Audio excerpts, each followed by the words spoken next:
Hey, everybody, it's Eddie from Tokyo. This is your cryptocurrency update from Japan, and the market looks lovely. However, I know everyone watching this video already knows that, so I'm not going to tell you what's up and what's down. I need to give you the breaking news, and like I usually do, I've got a banger. In the last 24 hours, we did learn that Gemini filed its S1, but few people looked at the details. Well, the Gemini twins, they're going to tap Ripple for a credit line. This is ahead of their IPO, and the agreement allows lending requests of at least 5 million each, up to an initial aggregate commitment of 75 million, adjustable on metrics, but not exceeding 150 million. And listen to this, the request may use RLUSD stablecoin. The ticker GEMI or GEMI will have the book runners of Goldman Sachs, Citi, Morgan Stanley, and Cantor adding to their offering. So finances are unpredictable in an IPO, and I think Ripple providing help is a wonderful collaborative move. And speaking of being collaborative, we know the CEO of Ripple, Brad Garlinghouse, expects the market share for stablecoins to 10x in a very short period of time. And the fintech company, well, they really do focus on use cases for the XRP ledger. They find those use cases for the ledger. And in this case, they want to have people issuing stablecoins in every currency, which can move seamlessly across borders for payments.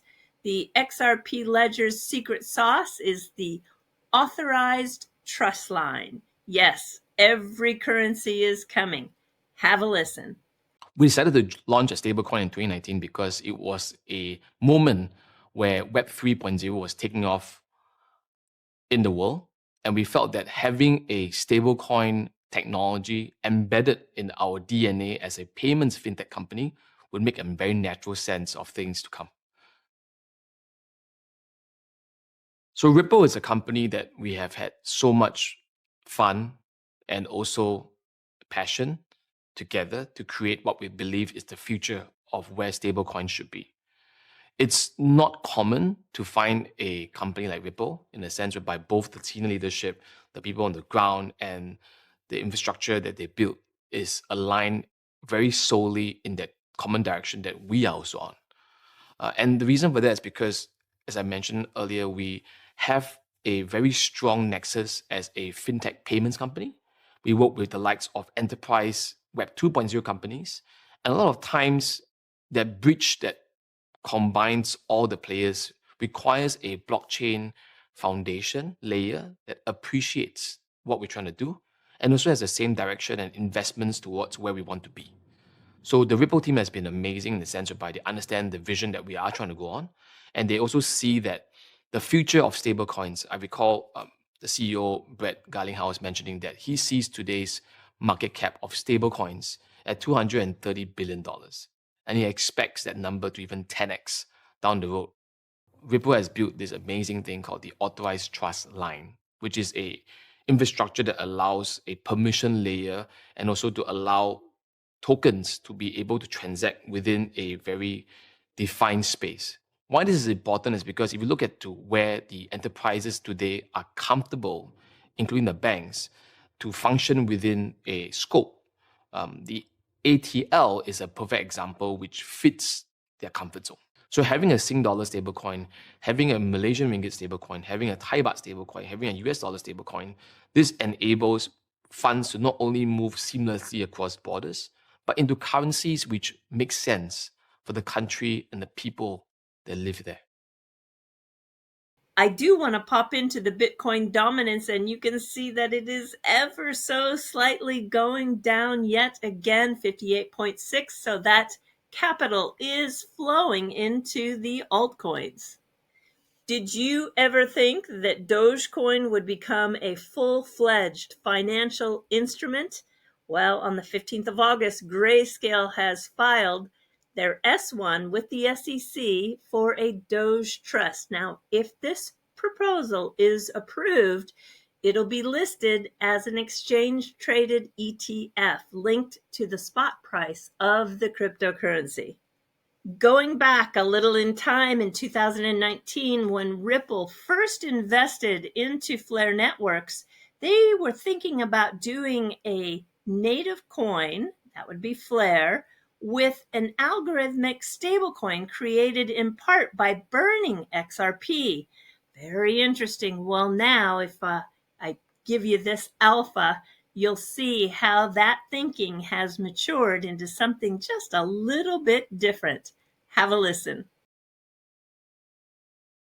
We have a responsibility as managers for the DAO to ensure that users' funds and ownership in that DAO is applied as effectively and securely as possible. Our operating agreement, which is, as I mentioned earlier, an LLC structure under the laws of the state of Wyoming, in it has, as a manager-managed LLC, we as managers, Fabio and I, we have certain authorities for, paying overhead and expenses, et cetera. But when it comes to the treasury and the assets of the LLC and the DAO, all of that is done through proposals. So any member can, put a proposal forth and say, hey, we'd like to take 50% of the ZAO DAO treasury, apply it to F assets, apply it to collateralizing stablecoins, whatever it is, the membership decides. Santiago mentioned that the ZAO DAO will have a sizable treasury. And, I mentioned that one of the ways to get yield on that treasury would be to stake it in Firelight, which is a great way to do it. But there's another way to get very simple yield as well, using XRP. So you would convert it to FXRP on Flare, and you would deposit it in a collateralized debt stablecoin protocol, which is being built.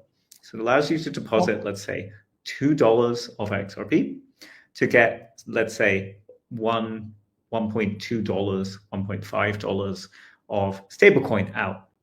And this you then have stablecoin, which is collateralized entirely by XRP. And then you can lend out that stablecoin, against other assets. It obviously has risk of liquidation and fluctuations of prices, but XRP is extremely liquid. And so therefore, you should be able to get a reasonable amount of leverage on it. And that should allow you to get, some yield on an asset that currently does not have yield.